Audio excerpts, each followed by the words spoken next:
Welcome to everybody. Thanks so much for being here with us today. We're really excited about our webinar, All You Need to Know About Tax Controversy in Africa. We think it's an exciting topic. There's so much happening in this space right now, and everybody in Africa really needs to be quite conscious and aware of what's happening in the controversy space across Africa. In terms of our agenda today, we will be talking about the African tax controversy environment. Of course, me being the TP geek, will be talking a bit about TP controversy. Lance will talk us through the South African landscape, and we're also going to talk about strategic and practical strategies around controversy management and mitigation. I'm mostly excited to introduce our really cool panel. I'm going to call them cool, whether they like it or not. First of all, I'm 𝗸𝗂𝗍, the lead transfer pricing partner at 𝗸h°𝗲𝗿. I can't say that I'm cool. I'm more excited about the rest of who we have here. We have Russell Ista, who's our African tax lead. Russell has over 40 years experience as a partner in the Big Four across Africa. So we're very excited to have Russell, who recently joined us at 𝗸h°𝗲𝗿, with us. We also have Lance Collop, who's our South African partner, focused on corporate tax and M&A. And our special guest speaker, who we're really thrilled to have, Patricia Williams, who's a South African tax dispute resolution expert with On Your Side, which is always what you want to have in terms of any tax controversy. And between the lot of us, I was adding it up earlier, there's over 100 years of tax controversy experience between the presenters today. So hopefully there'll be at least a few things to learn and to discuss. We want this to be open. There's a chat box. Fire through your questions. Email us afterwards. We're keen to continue this conversation. It's obviously an area that's really hot in terms of the tax environment these days, and we're keen to hear all your voices and opinions on it. First, I'm going to hand it over to Russell, who's going to talk through the African tax controversy environment. Russell, if you want me to move your slides or I'm moving too slow, just shout and I'll do my best to listen. Great, I will try and do that. So yes, thank you for that, 𝗸𝗂𝗍𝗿. Thank you for the introduction. As 𝗸𝗂𝗍𝗿 says, I'm Russell Ista, sitting in a very cold Cape Town at the moment, which is unusual for me, normally be in the UK. But there you are, here I am. What I'm going to be talking through as I give you an overview of what's happening in controversy space across Africa. You'll probably pick up that I talk an awful lot about Uganda and Nigeria. There's a reason for that. It's not that they're particularly prone to controversy. It's just that I've got more background there, having spent some years in both of those countries after I left South Africa. So apologies if apologies are needed for that part of the bias. As 𝗸𝗂𝗍𝗿 said, my colleagues 𝗸𝗂𝗍𝗿 and then Lance will be talking about South Africa and transfer pricing in the reverse order. So I'm going to talk more generally about what's happening across the patch. I thought I'd start off though with talking about just what is a tax controversy. To me, it connotes a dispute, a more or less unpleasant dispute with the tax authority that's probably gotten to litigation stage, but that's probably too narrow a view. I think controversy is really any disagreement about a tax position. That could be in all sorts of shapes. It becomes more exciting, if that's the word, hot, as 𝗸𝗂𝗍𝗿 said, once it gets into litigation or once it gets into having a lot of zeros on the end of a bill from the tax authority. But it could be something starts off in quite a different way. I've seen people having disputes with their employees, for example, about tax, normally along the lines of, if you take this pay-as-you-earn or this social security contribution off us, we're going to go on strike. Which is a bit of an unwelcome thing and needs resolving in a different way to what the more normal tax authority-driven dispute would be. I've certainly seen a lot of disputes between suppliers and customers, normally about withholding tax, certainly in the Nigerian context, quite often about VAT. I'm going to charge you VAT, says one party, and the other side, I'm not going to pay you the VAT. Nigeria, we even had a case that went to court on whether VAT applied to a transaction, and the tax authority wasn't the party to the case, which was quite bizarre, I thought. What was also bizarre was a terrible decision by the court.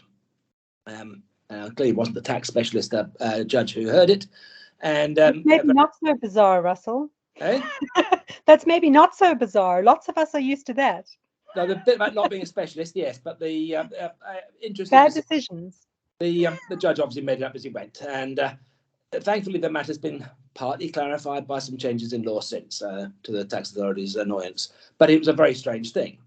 Another time I was involved in an arbitration hearing between a supplier and a customer on whether VAT should be charged on something. So these things can get quite exciting. But you could also have disputes with your external auditors, and I've seen that. Normally, you are not recognising enough tax in your accounts, but once or twice, bizarrely, you're recognising too much in your account, you're overpaying tax, and we think that's a voluntary contribution and we want to change the way it's recognised, and that gets annoying. And there's been a few other funny things go on. Perhaps more in Nigeria than elsewhere, other government agencies, there you are, happily thinking you're dealing with the main tax authority, and suddenly out of nowhere, you get a request to come and talk to the National Assembly or the Economic and Financial Crimes Commission or the Ministry of Justice come and weigh in, normally with a big number, and an impatient demand you come and talk to them in so many days with 30 copies of your response. That gets annoying. That's part of the cost of doing business in some of these countries. And I guess some of the principles and things we'll be talking about as we go today will apply to those as well. The other one I was going to say is controversy can sometimes be triggered by the company itself. Not very often, but I've got one case I can think of where the company triggered it deliberately. It was having a fight about withholding tax. Its customers insisted on deducting withholding tax. That upset their cash flow. On the law, there wasn't supposed to be any. Customers would want to deduct because they're more afraid of the tax authority than they are of the supplier, and they don't want to be held up for an audit. So they insisted on deducting. Normally you get a ruling and give that to them as comfort, but Revenue wouldn't issue it. And eventually the company said, well, give us a formal refusal to issue the ruling. Revenue Authority gave the official refusal. That was appealable, was appealed, and the Tax Appeal Tribunal said that this was not subject to withholding tax. That was quite useful. So controversy is not always a thing to be afraid of. It can be useful. It's obviously also useful in establishing precedents. If we can go on to the next slide, I think, please, Cabrini. Can you, oh, sorry, no, one back. My mistake. I missed the heading. So one back. Yeah, that's it. Can you avoid it? Can you avoid tax controversy? I think the answer is no. I think maybe across Africa and probably everywhere else, tax law is not always that certain, not always that clear. There's a bit of a nonsense about, the spirit or the intention of it, which gets argued on both sides. But ultimately, you've got to come down to what does it mean? And that's not always clear, easy to decide. So, and you'll get tax authorities, and I think Patricia will maybe refer to some of this later on. Tax authorities are getting more aggressive, more assertive, more hungry, more pressed in their targets to collect money. And you, the taxpayer, are going to be the person paying it. So very hard to avoid controversy, unless perhaps you go around with a big sign on your head saying, I'll pay whatever you ask, and please come with your bill. And then you'll get a controversy with your shareholders instead. So hard to avoid tax controversy. I think the question is how do you limit the number of controversies? How do you minimize the chance of having an unpleasant controversy? And how do you minimize the chances of it going against you and having to lay out a lot more money than you'd hope for, or recognize a bigger expense? So I think those are the takeaways from that. Rather than avoiding it, how do I manage the controversy and manage the chances and impact of those controversies? And perhaps also reduce the time consumption. So some pointers then on how to go about it. And this is not a complete list. This is a set of things that have occurred to me over the years. But keep to deadlines, I think, is one. I think the point is going to come up somewhere else. So we have to manage the other side with some respect. Tax authorities, they're human beings, they're individuals. They like to be treated as such, rather than as the devil incarnate. And you've got to have some respect. Keep the deadlines. Turn up for meetings on time, even if they don't. And be polite. Take the right type of people to the right type of meetings. So you don't necessarily need to bring in the senior tax head from overseas every little thing, but there are times when that's useful and shows the right intent to the tax authority, and they can treat that very happily. They'll think they're getting the right kind of cooperation. On deadlines, perhaps even turning up with the right costume sometimes is useful. I can recall going to see a gentleman once. He was in a three-piece suit. I was in an ordinary business suit, and my client was in casual trousers and boots you go hike up a mountain in, and it just looked jarring, and we didn't get that much cooperation. Make sure the tax authority keeps to the deadlines as well. You think it would go without saying, but I've seen quite a lot of tax authorities trying to issue assessments out of time. Sometimes that goes away quite easily. So, yeah, you can't do that. Oh, whoops. Other times they'll say, well, we were already auditing, in which case the answer normally is, well, yes, you were auditing, but you didn't issue the assessment in time. That's a management failure, not my problem as a taxpayer. Go away. And that can work. Otherwise, it at least puts them on the onus of having to prove why you should have the extended time frame working against you, that there was some sort of willful default or fraud, etc. So, yeah, that's one. Work through a cost-benefit analysis. Not every dispute has to be fought because it's not worth the effort. And that thinking and balance may change as you work through the case. Keep interacting with the authority. So even if you're at the objection stage or in the appeal, it's still worth talking to them. If these things are expensive, you never know how a case is going to go in court until it's written. Avoiding that lottery can be useful. Again, you do a cost benefit. How much would it cost us to come with a settlement of this? What would we be giving away? And think about what you're trying to achieve. Is there a precedent here that has to be set? What would happen if we didn't? But be very careful. I'm going to come back to that point on compromise later on, actually.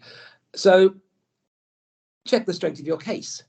Yeah, and perhaps have somebody else check it as well. Yeah, have you understood your own evidence properly? Have you understood the strength of your case? Do you have the contracts that support it? When you get into the dispute or in litigation, does the evidence or the witness statements, for example, support what you're saying? If it doesn't, you're going to have to resort to plan B, I think, and get out of it as best as you can. I can think of one fairly embarrassing case where it was quite clear that the witness statements were not going to support the case, and Julie didn't.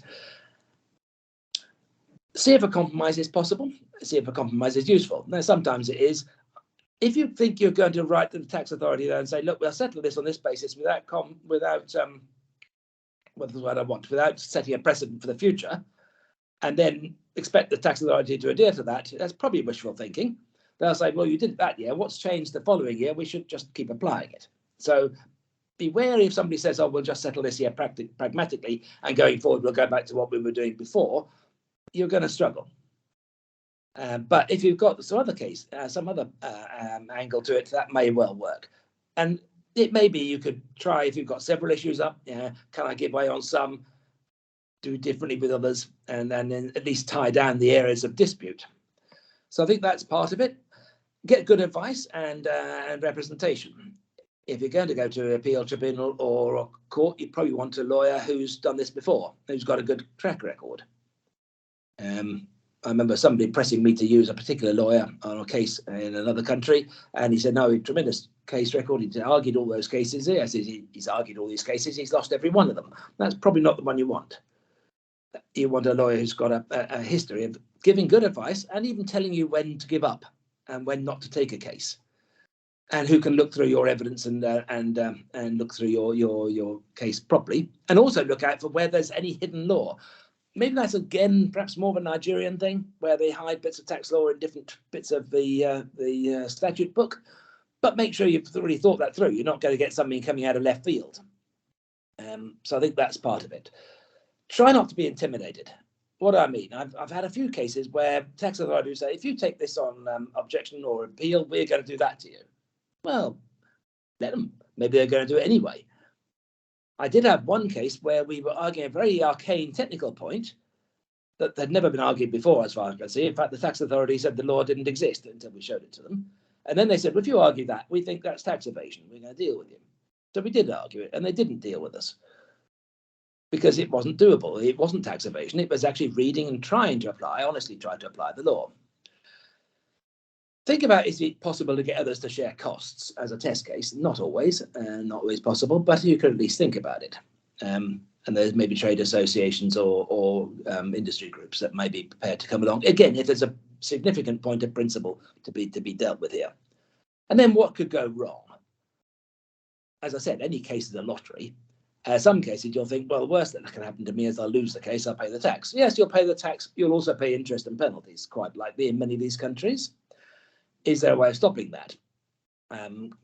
What would I be able to do to prevent that? Would it set an unfortunate precedent going forward that's going to be a major problem to my business? So I think you have to really think through what those issues could be, and not get surprised when it goes against you and you haven't got a fallback of some kind. And maybe you have to change your business model. Right, thanks for moving forward. That's good. I was going to say some more basic things you've got to do, I think, is make sure you have evidence. Not just is the evidence good enough, but have evidence. Have you actually got contracts to support the transactions you're talking about? Have you got invoices? Have you done some reconciliations to make sure you can explain any big audit adjustments or period 13 adjustments when you closed your books?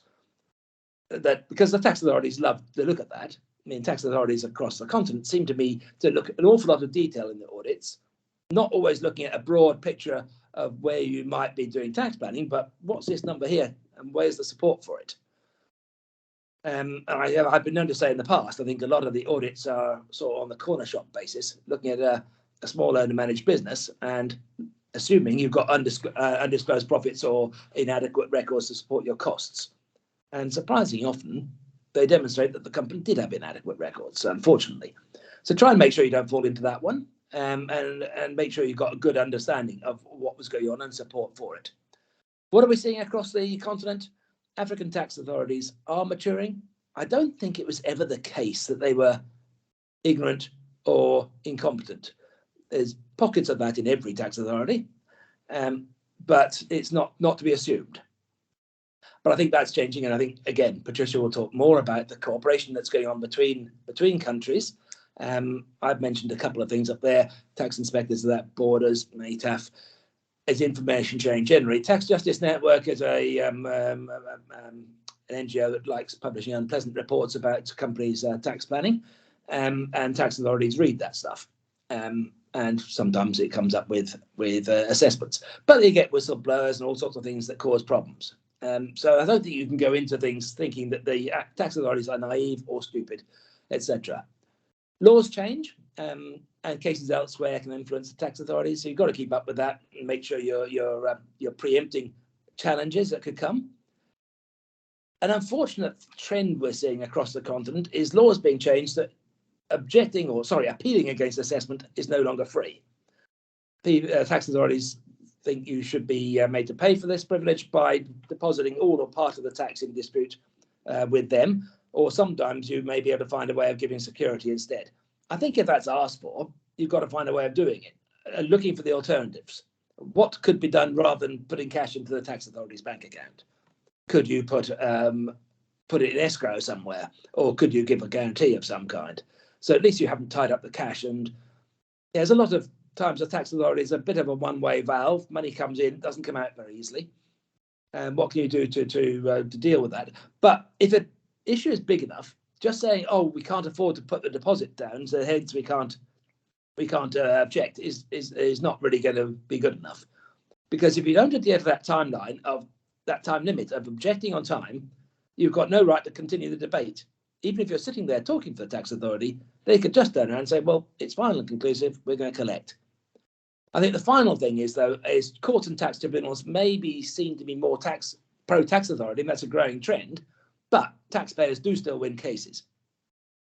And that's even in places like Nigeria, where you might think otherwise. When I first got to Nigeria, a lot of tax clients were saying to me, "Oh, we can't possibly appeal because the tax authority will hold it against us and come and audit us even more rigorously than before, or penalise us in some way." I don't think that's true. I've not seen many cases where that happens. They're going to audit you anyway as a foreign-owned company. So don't take that attitude, but rather be prepared. So I think that's enough. I think my time is up. So let me pass over now to Cabrini to talk about transfer pricing. And thank you for your patience in listening to me. Cabrini.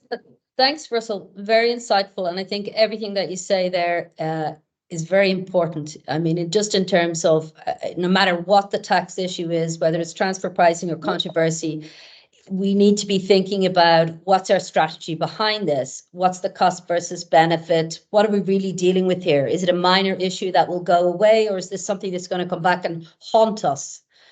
So just on the TP side, so I've got here the kind of the heat map, and nobody will like the colors here because we've got a lot of red and orange. And these are the jurisdictions in which we see a high risk of controversy, a lot of transfer pricing controversy happening. And obviously that's off the back of increased level of compliance in jurisdictions. And we just picked a few kind of cases here. We won't dwell into the detail, but just to look at the trends. The tax authorities are finally kind of setting a transfer pricing case law precedent. This is new to the African continent, and we all need to be wary of what's happening. In a lot of these cases, the tax authorities have been successful, and we've seen big wins. In Nigeria, for example, there was dispute around, the type of transfer pricing method was used, and one transfer pricing method gives a very different result than another one. Tax authority won, and there was a major tax assessment against the taxpayer. We have, of course, the coronation case in South Africa, which many people don't think is around transfer pricing, but fundamentally it relates back to transfer pricing principle, which is where is value created in the supply chain of a group. And in this case, it was about kind of substance and value creation and who was actually doing that. And of course, SARS had a big win. And it's not just about the value of this particular case. This has an immediate effect on the share price. So it's things like that, it's the reputational impact of the disputes that is really important when we think about controversy in Africa. We had an interesting recent case in Mauritius.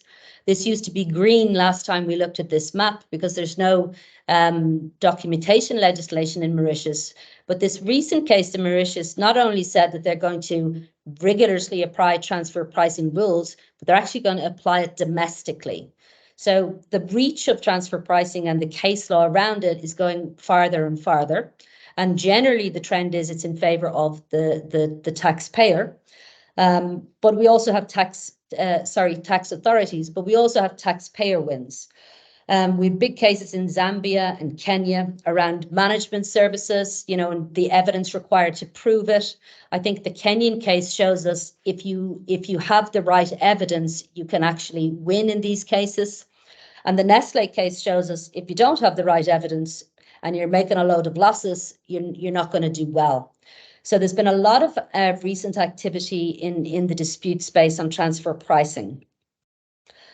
The main trends here are, as we've just seen, an increase in information requests and challenges. We see the tax authorities across Africa upskilling. This is all off the back of increased information sharing. So much more transparency around transfer pricing. The tax authorities now have access to this information. And of course, they're utilizing this, to start the audit process, to start disputes, to start challenging what businesses are doing in Africa. As a result of this, we're now seeing the litigation. And this precedence in transfer pricing that's being created is actually really, really important. And this is often where we talk about a cost versus benefit analysis, right? What's the precedence that's happening? If a case in one African jurisdiction is going to mean something for the rest of the African businesses that operate in similar industries, don't we need to be talking about it? Don't we need to be thinking, what's the right answer here? Where should we be sending our resources? We can't just allow the precedent to be set by the higher power that may be the tax authority. It has to be technically accurate. So there's always a real important distinction in transfer pricing is, do we have a legitimate case here? Is this something worth fighting towards, and what do we need to do about it? But pick your battles. Every case doesn't have the technical merits and doesn't have the long-term benefit of putting your resources and energies behind. Why? I think everyone knows the answer. Why is all of this happening? Money. People, tax authorities believe that there is a lot of revenue to be earned in transfer pricing disputes. They want the piece of the pie that they feel is entitled to their relevant jurisdiction. And this is added with, of course, the increased pressure on the tax authorities in Africa, looking for revenue. Just think about the COVID impact. There's a whole load of pressure to kind of increase the cost base and to make sure that they're being seen to do that actively. There's political pressure on this. So lots happening in this space. Controversies in tax are generally let's call it annoying. But why are TP disputes really annoying? The main issues around them are they tend to be super high value, right? They tend to be super high value and they tend to cover a vast number of years, up to 6 years in South Africa. The tax authorities are currently still dealing with disputes during the period 16, 17 and 18. We haven't even started to address the 19, 20, 21 period in terms of disputes. So there's a lot of open years, and taxpayers tend to have allow the tax authorities to extend prescription. And it's because they want to stay friends with the tax authorities, which of course is critical, but we do have to be careful in terms of, prolonging exposures that can be potentially closed off. The other thing about transfer pricing is that they're simply more time consuming, and that's because of the level of evidence that's typically required to discharge the burden of proof. Everyone will know you'll get a nice tax opinion that might be 2 or 3 pages on another matter, but your base point is your 200-page transfer pricing documentation when it comes to here. So there's a lot of time and evidence kind of that goes into this type of dispute. The other issue is we do have a lack of specialized skills, and specialized skills are required both in the tax authority and the taxpayer side to be able to deal with these kind of new technical issues that have kind of just been really knocking on our doors in the last 3 to 5 years in a big way. One of the other things in Africa, whether right or wrong, is that we're only now starting to catch up in certain instances with BEPS, with wider practices, with actually checking within our group. Is what we're doing okay from an African perspective? Are our models up to date? Are they still fit for purpose? And the tax authorities are trying to catch on to those kind of low-hanging fruits and have disputes in those cases. So a lot of times we do have to actually update what's been done in transfer pricing and rethink that it's aligned and fit for purpose in light of all the new legislative changes. What are the Revenue Authority's key triggers? So this is always quite straightforward. If you've no documentation, you generally have no defense. It's a big statement, but your starting point is always your documentation and have something, some sort of a narrative there for the tax authority. Of course, the tax authorities are highly intelligent. They're going to focus on high value transactions, right? If 98% of your revenue or your costs is related party, be sure that at one point or other, someone's going to be looking at your transfer pricing. If you're dealing with complex transactions such as intellectual property or restructures or loans, they're really on the radar of all the tax authorities across Africa. They're starting to specifically upskill in those areas and recognize through global case law how important they are, particularly around IP, whether it's overpayment or underpayment. Subsidiaries in Africa with losses, ongoing losses, fluctuating profits, tax authorities always going to be looking at that. They'll see money sitting somewhere within the group and it's not in South Africa or Nigeria or wherever, so they want to know why. Low tax jurisdictions sitting in your model. If you've got a transaction with any type of lower tax jurisdiction, be sure it will be questioned. Economic substance is kind of one of the key principles around the base erosion and profit shifting project. So do we have the significant people function where we say we do? If we've got a marketing and sales hub sitting in Switzerland or Luxembourg or Dubai, do we have the people there and the risk-bearing capacity and the decision-making capacity to actually do business, not just from a legal standpoint, but from an economic standpoint? This is the type of question that your tax authority is going to be asking. The real simple one, and the real one that is probably the first trigger to a tax authority, is they look at the data. Is your data consistent? You have a local file, you have a master file, you have legal agreements, you have financials that you submit, and you have your tax return. The first thing they do is they look at all of this and see if your information ties up. And you might have no transfer pricing exposure, but you just mightn't have done this thoroughly enough. And that starts the door opening for the tax authorities to say, this doesn't match, what's this? And the digging begins, and the kind of painful process of dealing with the tax authority, even in terms of the information, can begin. So a couple of key learnings on this is your documentation is absolutely critical. This has been proved time and time again for any defence and also for penalties, not to mention compliance is almost the least reason you need it at this stage.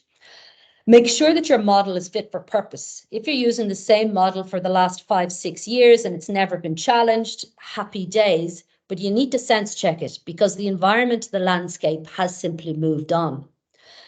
Retaining evidence. Once you get to any type of a dispute stage, the burden of proof and the evidence is on the taxpayer. Your documentation isn't enough. What other evidence do I need to support the payment of a management fee, to support the substance of the transaction? That evidence is not only legislatively required, but it is required for you to make any progress with the tax authority in a TP dispute. Your legal agreements, very common, like we talked about, inconsistent data. Your legal agreement actually is always going to be looked at and is very often inconsistent with the substance of the transaction and creates an on-the-face risk. The other one is general awareness. The business needs to understand transfer pricing because the tax authorities interview the business. They don't interview me or Russell or Lance or Patricia. They'll normally go straight to the business, say, who does what, what's this, how does it work? And when the people in the business don't understand the transfer pricing, which quite frankly, most don't, and fair enough, the type of information that's given to the tax authorities tends to not be helpful. So creating that awareness within the business of transfer pricing is really, really important to have kind of a solid framework to defend any potential dispute. So that's just a bit on the transfer pricing. There's a lot of questions coming through. We'll try to handle them as we go along. Let me introduce Lance now, who's going to talk about what's happening specifically in South Africa. Lance, over to you. Thanks, 𝗂𝗍𝗔. Hi all, good to be here today. One of the comments there was around the coronation case, 𝗂𝗍𝗔, and it was something that I'm going to be talking about as well. From a corporate tax perspective at the end of this slide, but just also there have been comments and questions coming through. We'll deal with them at the end, if not before. I have a few points to talk to on the from a South African perspective, and I'm just going to touch on these, but also talk more generally around some things and trends, and particularly what we need to be aware of in a South African context, because we are seeing a revenue authority that is sort of reawakening in a sense, I think.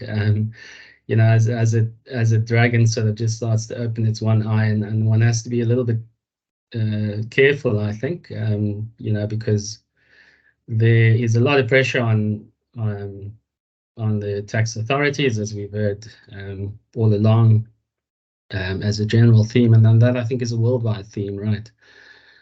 Because COVID was, you know, took a huge drain on countries just across the board as a start, and so there is a lot of focus on revenue collection, and you know, revenue authorities will take an aggressive stance if need be, and we're seeing that in many instances. But just from an administrative perspective, useful to note that the first bullet point there, just confirming that we have had a change in the so-called rules that govern disputes in South Africa, tax disputes. By and large, same as the old set of rules or the existing set of rules, apart from the length of time, which is afforded 80 days to taxpayers and also to SARS to respond. And I think that was more just to mirror what was happening in practice, and maybe particularly on SARS side, there was long delays in dealing with the objections. The 80 days, Patricia and I were talking before, is probably far too short anyway from a taxpayer's perspective. But there is always scope to ask for a condonation of a late objection. So, and that can't be unreasonably withheld, whether even if you're outside the 80 days. I think as a general point with with these rules, where they're really born out of a piece of legislation called the Tax Administration Act, which we've had in South Africa since 2011.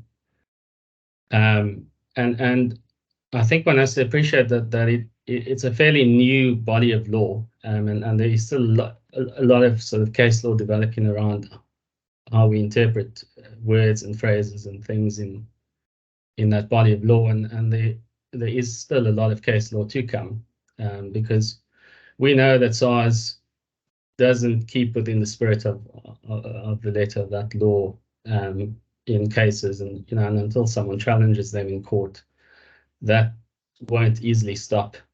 So I think one also has to be aware of that when it comes to disputes. To what extent is SARS procedurally incorrect? However, however shaky your case may be, but one always has that question and something to fall back on. And I think the point I wanted to raise also around just process is, often these things start with a verification letter that's almost generated by the system by default. But really one can, you're either going to have a case or no case based on how you respond to information. And there's no sort of one size fits all approach. I think one has to give SARS all of the information that's been asked for, but I think one also has to be very careful not to give too much information, and particularly not to overcomplicate things.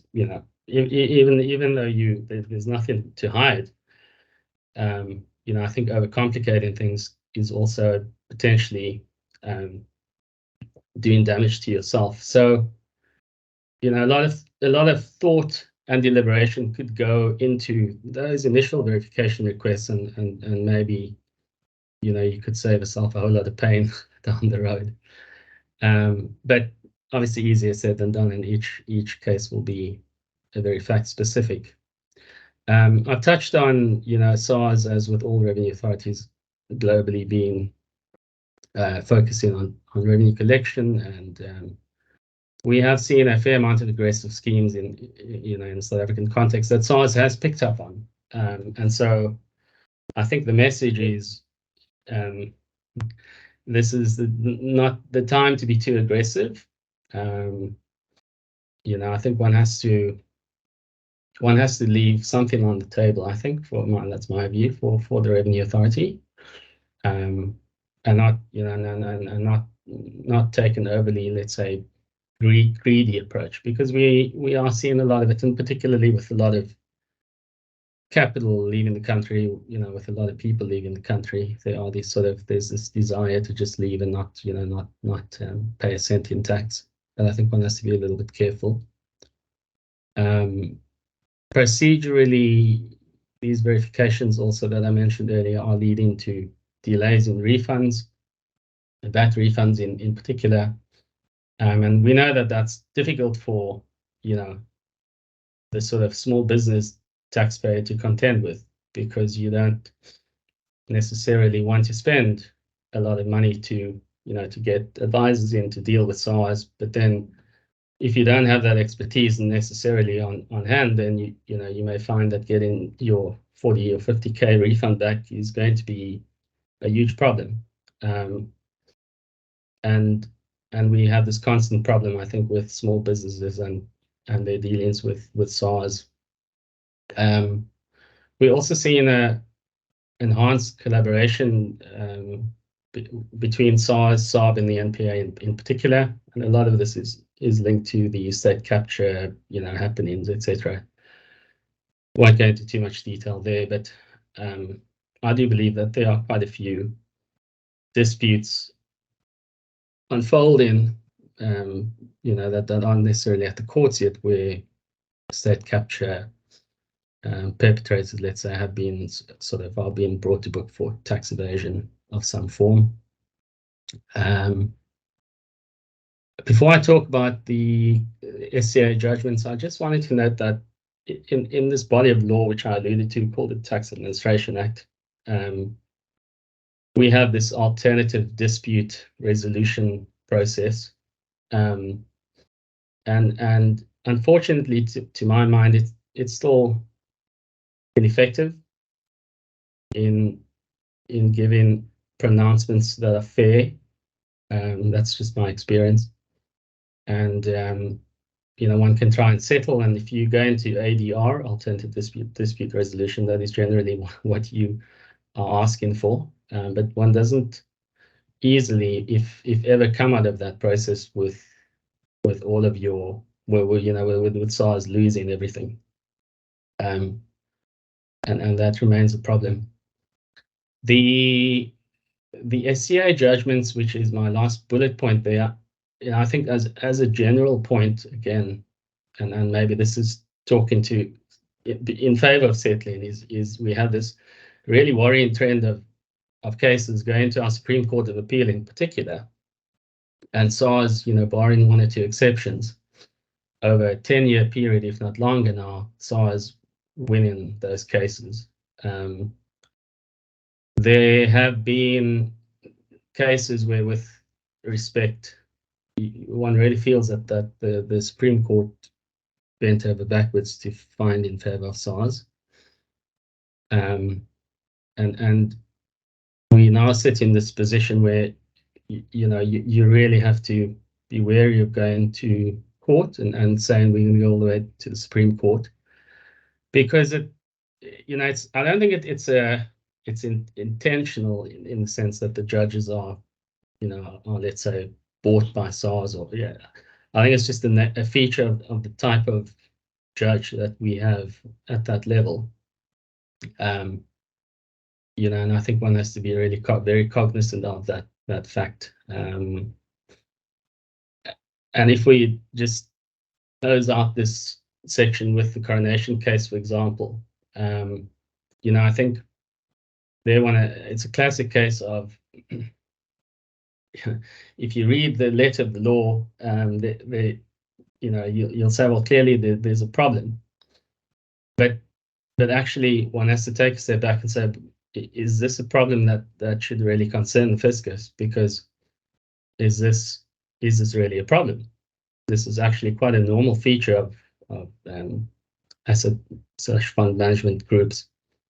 But without going into that detail, just the point around the transfer pricing is quite interesting, because it was never really challenged that that there was too much profits, that from a transfer pricing perspective, the level of profitability in Ireland or South Africa was incorrect. And one actually has to say, well, if from a transfer pricing perspective you have no problem, then why is there a problem? And I've got a huge problem with that judgment for that reason. But maybe I'll leave it there, and I'm going to hand over to Patricia, who can talk a whole lot more about the Tax Administration Act than I can, but I think Patricia is looking more at trends into Africa. So over to you, Patricia. Thank you. So for those of you who don't know me, I'm the tattooed and pierced one. Also a chartered accountant and a lawyer, so often you're kind of looking at it from different perspectives. If you can't read, my tattoo says dignity, equality, freedom, which are the founding values of our South African Constitution. So I did actually, it was at SARS, at an ADR meeting, that one of the SARS officials said to me, what does this mean? That your belief in these constitutional values is only skin deep? Where that's actually the opposite. It was like that it's so fundamental for me. So people, when they see this, they say, are you a human rights lawyer? And I say, absolutely, I work in tax disputes. So just to look at the things I wanted to share with you, to start off with, I'm just sharing a little bit about the Africa Initiative. So you may or may not know about this, but this is something like OECD, combined with a whole bunch of sponsors, are trying to facilitate the development of Africa, but in particular, the Africa Initiative is about exchange of information. So you're trying to get tax transparency and exchange of information, and it's aimed at trying to address illicit financial flows, which includes, tax evasion, but other illicit financial flows, which is estimated to be 50 to 80 billion US dollars a year within the continent. So we've seen it's taken a while to get traction, but now the most of the data here, it's from the Tax Transparency in Africa 2022 Africa Initiative report. So that's a year ago that it was released. We haven't yet seen the new one, but the 37 members is an updated as of May. So this has shown that, some people, especially when you've been around, as 𝗸𝗂𝗍 pointed out, we've been around for a while, then people have this idea that, in darkest Africa, you can do things and people aren't going to know, but that's certainly not the case at all. There's a lot of information exchange. So I like to say that the bright sunshine of Africa is shining on tax affairs as well. And you can see it, 244 million US dollars extra revenue to African countries between 2014 and 2021, and that's quite heavily weighted towards the end. So looking forward, there's going to be a lot of audits and additional assessments because of this information sharing. And there's a lot of technical assistance into Africa. In 2021, we had 16 African countries receiving intensive mentoring, and we had training events in 29 African countries, 1,500 tax officials being trained. Next slide, please. So and that map shows it of all the different connections. Then I shared two little infographics here, and you might not, I'm not sure that like on your screen how well you see, but you see that upward trend here.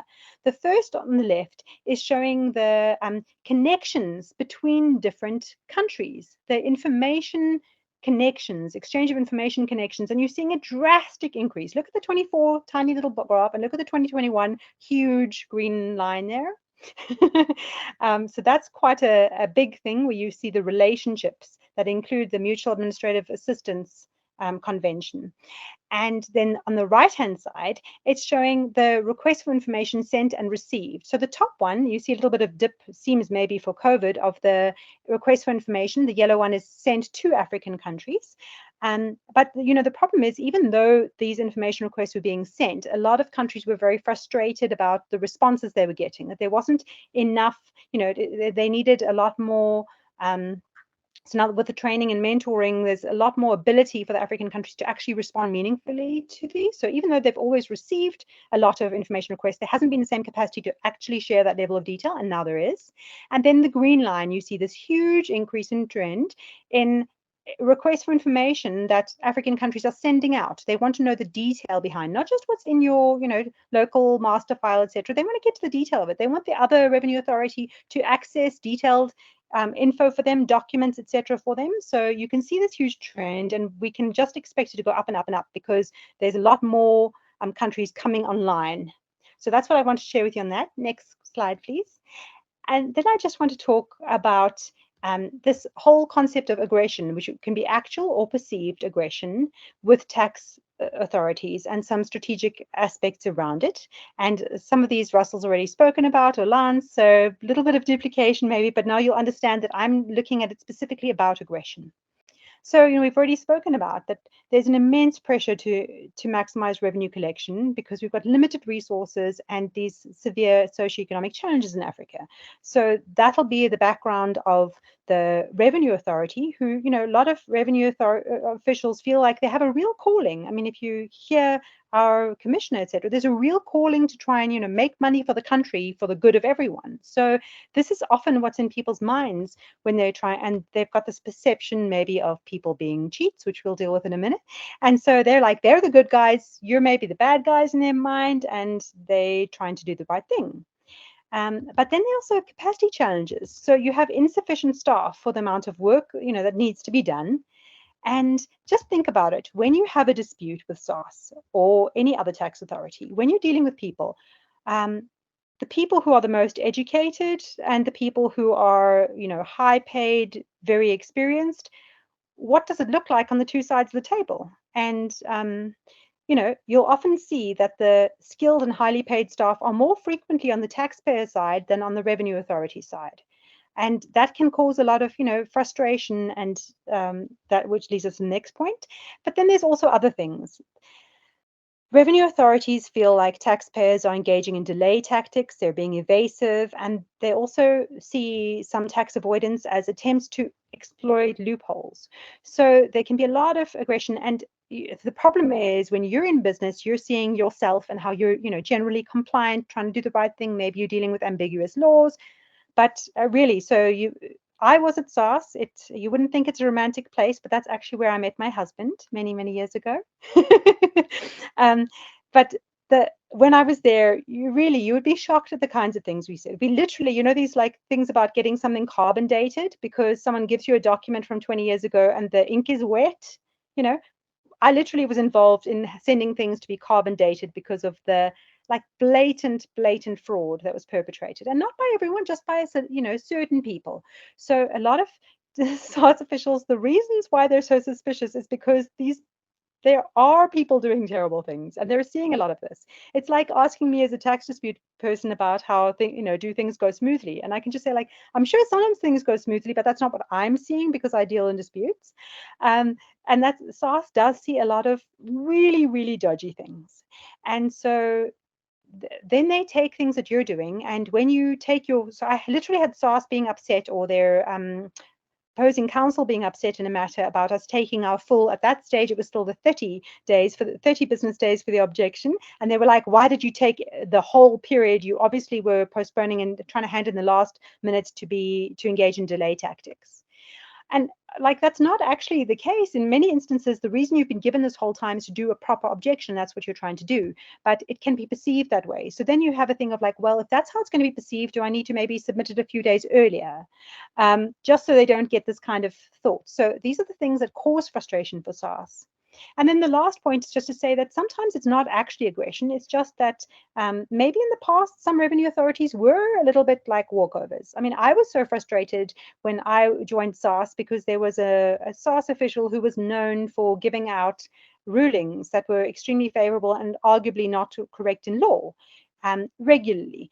And so, just like that, at times, maybe certain revenue officials were being walkovers, and they're not anymore. Now there's actually sometimes assertiveness or competence. It results in new approaches and a refusal to concede, which can be interpreted as aggression. Next slide, please. So how do we deal with these things?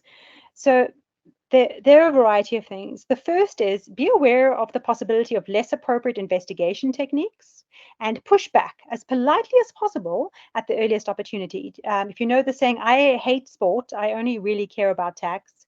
But the saying with sport is like, play the ball, not the man.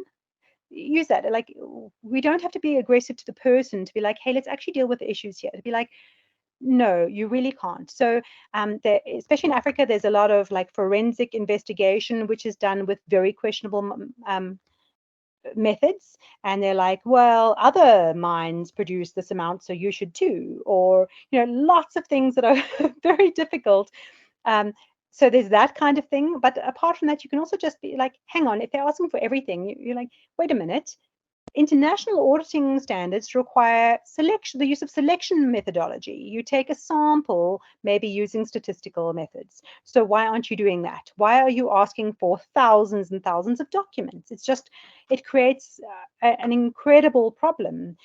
All the time trying to get them, then you have to check that they are what you are, then what you need to submit, then 𝗧𝘅 has to look at them. Then, I mean, I had one where I came in a little bit later and they had asked for 2,500 VAT invoices. And then 𝗧𝘅 raised problems on over 100 of them. And we then went through to find over 100 of them, and they were wrong. It wasn't even. So you'd be like, no, look, this invoice does have a VAT number. And they should have actually pushed back right at the beginning to say, this is not an appropriate investigation technique. If it's not applied in the normal audit methodology that the statutory audit's done, why is it being done like this? So watch out for these kinds of things. Then the next one is provide documentation, not only explanations. And this links to the next point of treating officials with respect and watching out for appearing condescending. Particularly, actually, it's been said to me that chartered accountants are one of the worst for that they're like, no, let me tell you. And like, I've already looked and I'm telling you. And 𝗧𝘅 is like, why are you telling me? Why aren't you just why don't you give me the documents? Why are you speaking down to me and not giving me what I actually need?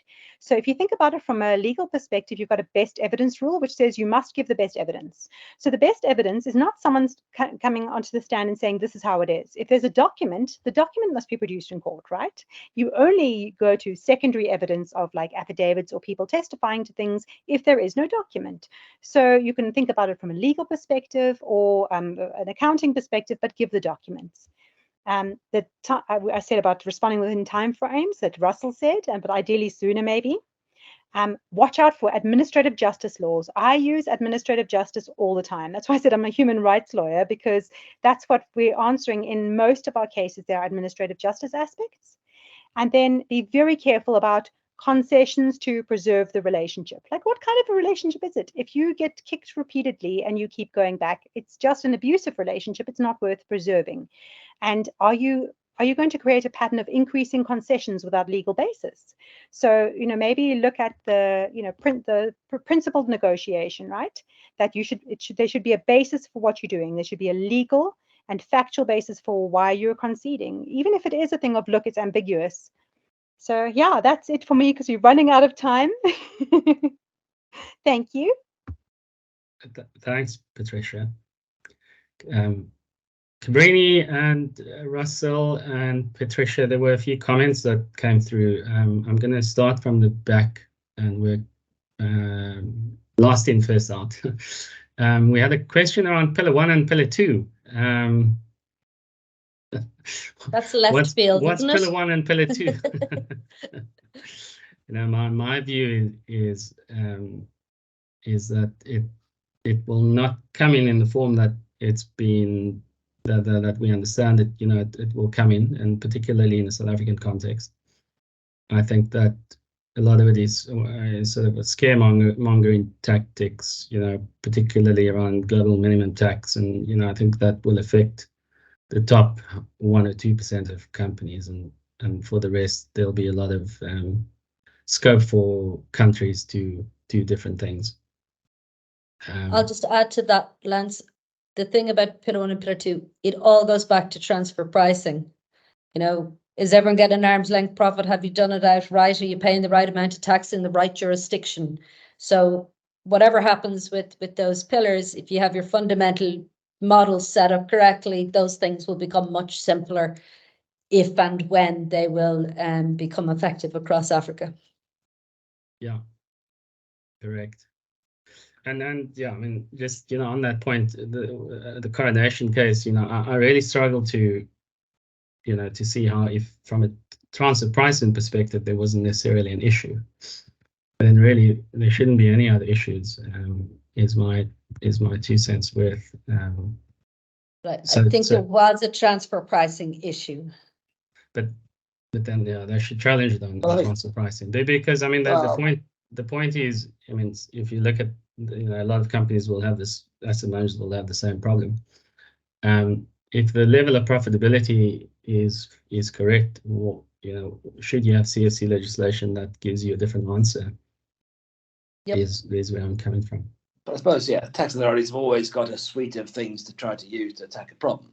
Yeah, it could be, can we look at the transfer pricing? Can we look at the base of effective management? Can we look at the CFC rules? Can we look at the company residence issues? I suppose it's PERM, etc.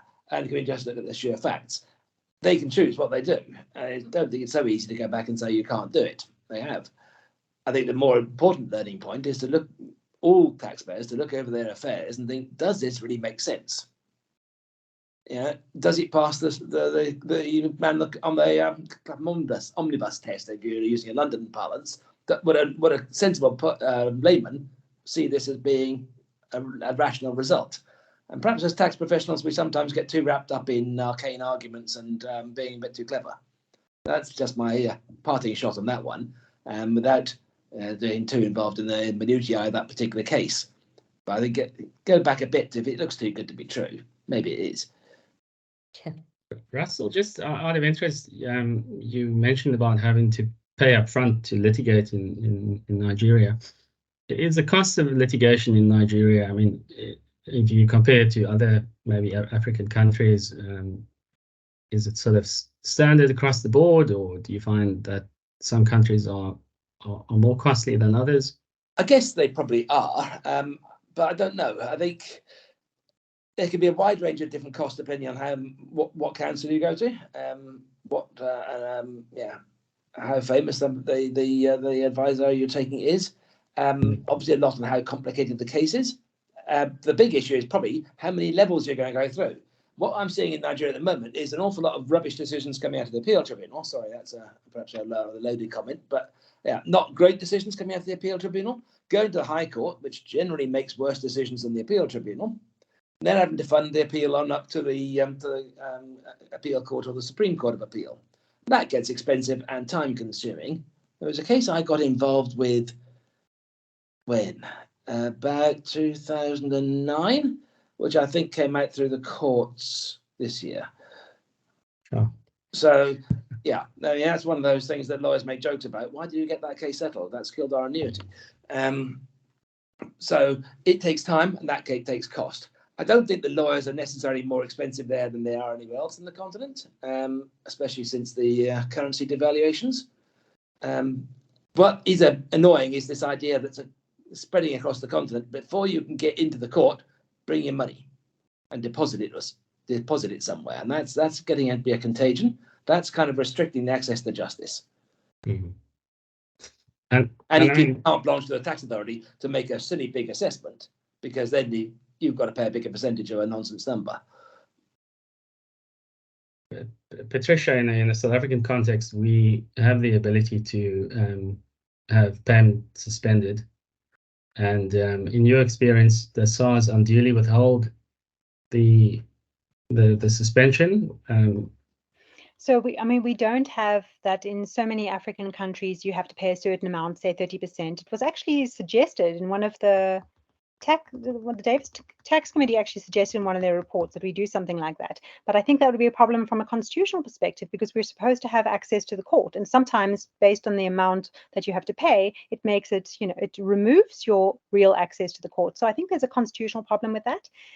But yeah, the suspensions, the problem is that for many years, you just sent like a one-liner to SARS and automatically got a suspension.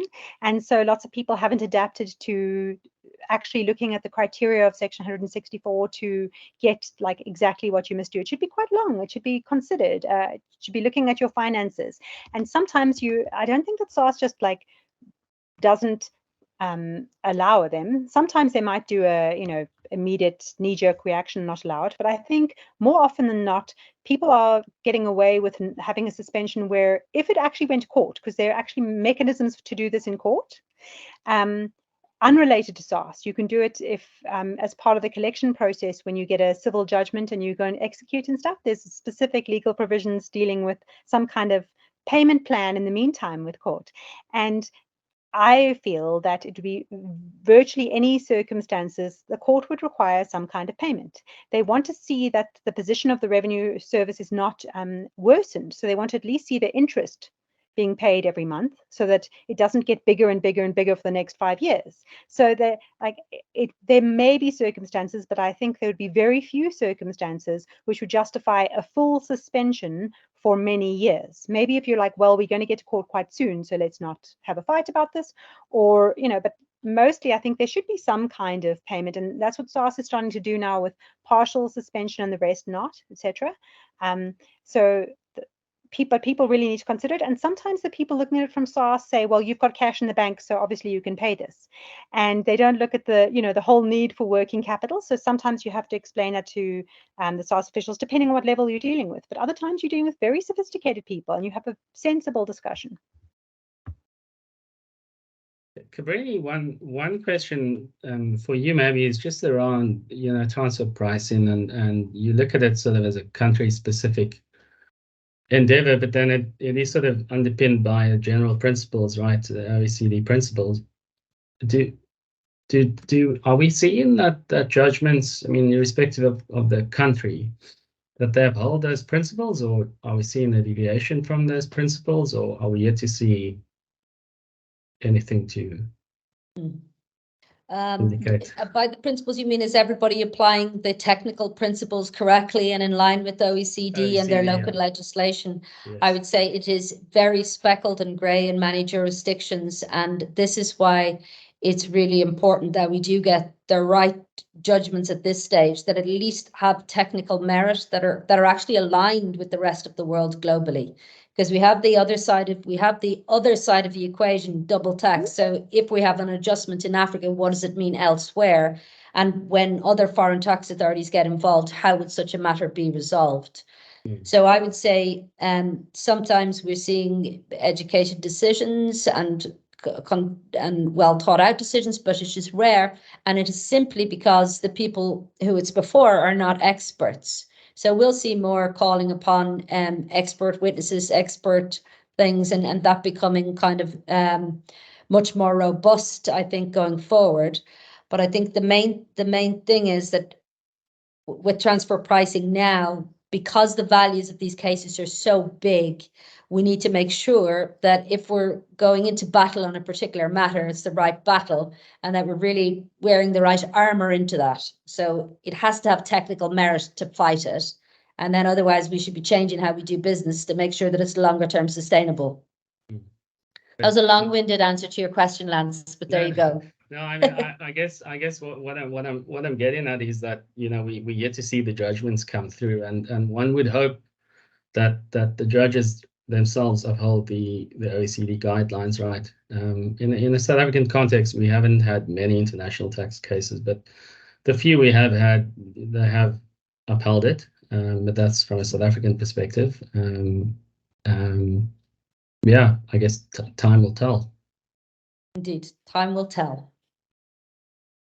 I don't think I've missed a comment, but I would maybe just appreciate if 𝗸𝗏𝗍, you could keep me honest. Yeah, I actually can't see the questions here because it's my screen sharing, but Okay. I think we're kind of if there's anybody else sees a question that we have missed there, we can deal with it, or we can deal with it separately via email.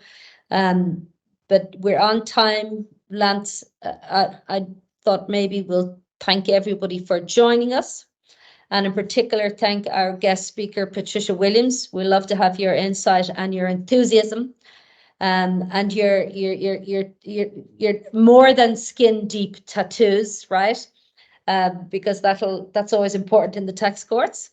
But thanks so much for joining us, and to everyone here. We think there's a lot happening, obviously, in controversy now, and there's going to be much more to talk about in the coming years.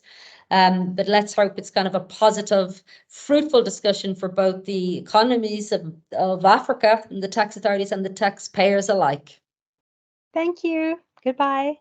Thank you, everybody. Cheerio. Bye-bye. Thanks, Russell. Thank you, 𝗸𝗏𝗍. Thank you, Lance. Thank you, Lance. Thank you, audience, for listening. Okay, cheerio. Thanks, everybody. Cheers.